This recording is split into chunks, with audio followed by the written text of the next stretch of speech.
All right, guys, so here I'm going to go over a little bit of matching EQ. It's a very simple trick that I've been using for years. A lot of guys have been doing this.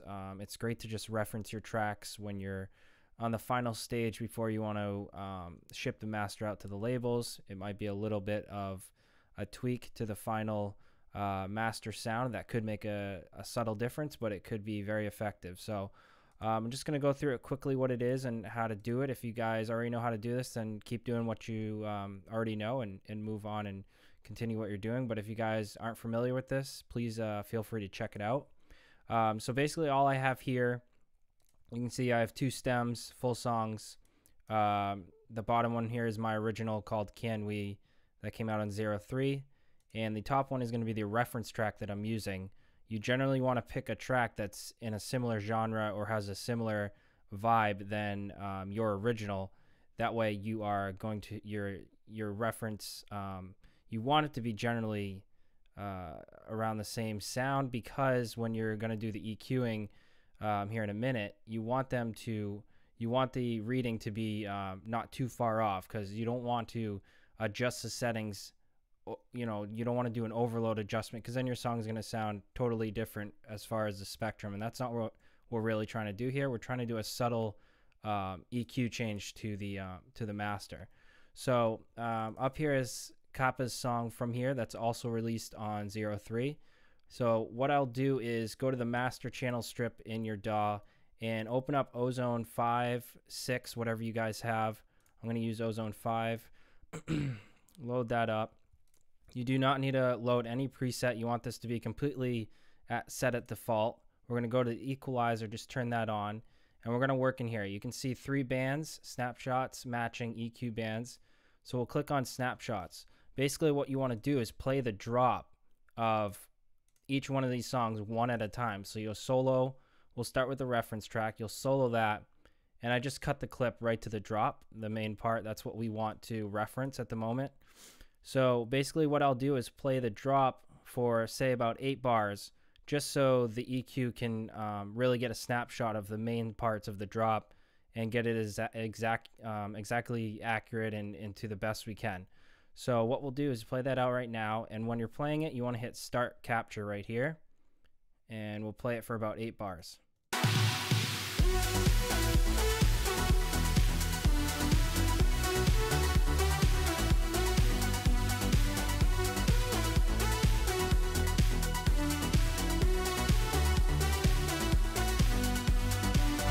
All right, so basically you can see it gave us a nice snapshot of what that song sounds like and where it's sitting as far as in the EQ bands here. So now we can actually name that.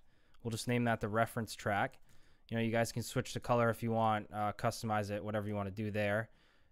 Change the opacity to see the line a little bit cleaner, or in the background, because when you're going to put the other line on top, you don't want them to match and you want to be able to see them clearly. So what I'll do is repeat that same exact step. Now I'll solo my song down here, and I will hit Start Capture, and it's going to draw us in a whole nother line, and it's going to set another snapshot right down here.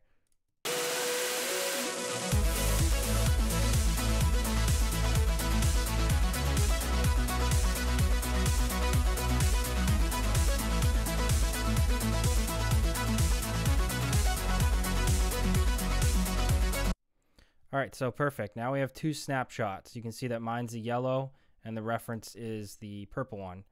So we'll call this the original.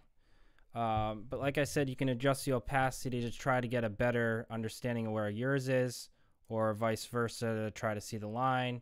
But since they're great colors that aren't kind of blending, these are working good together. So basically you can see here on the low end that if I want to match more of what Kappa had, you can see that I'm a little off in this the low cut here, and there's a little bit of difference in the mid 300 range here, and then a tiny bit difference in the high. You can see right there.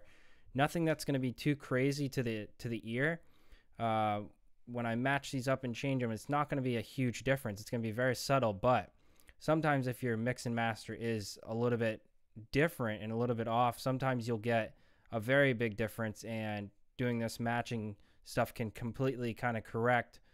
Maybe there was a little bit too high or too much low, making a little bit of mud. This could clean up a little bit of things, but again, it's not going to change your mix down. Your mix down's got to be nailed, and you got to really get that done well before you get to this stage. This is just a very subtle difference right at the end of your project.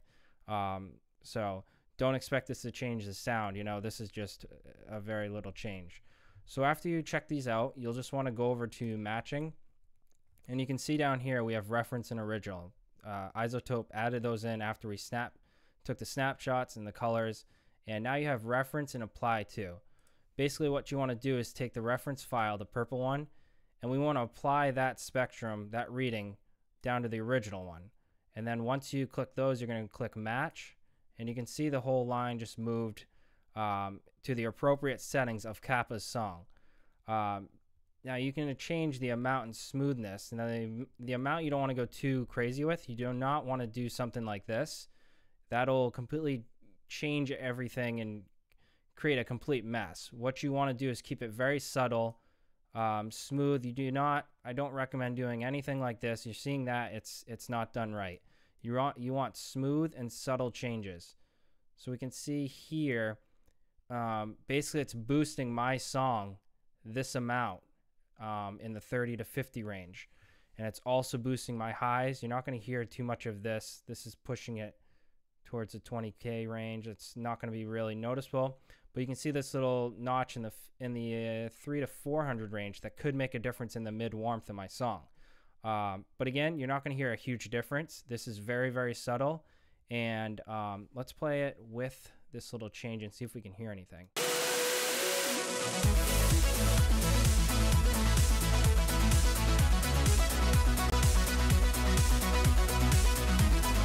Yeah, again, subtle. I can hear a little bit more warmth here in the 4, and I hear a little bit tiny crispness right here, and I also can hear that dip in the 10K, which was really good because that was a little bit too harsh to the ears.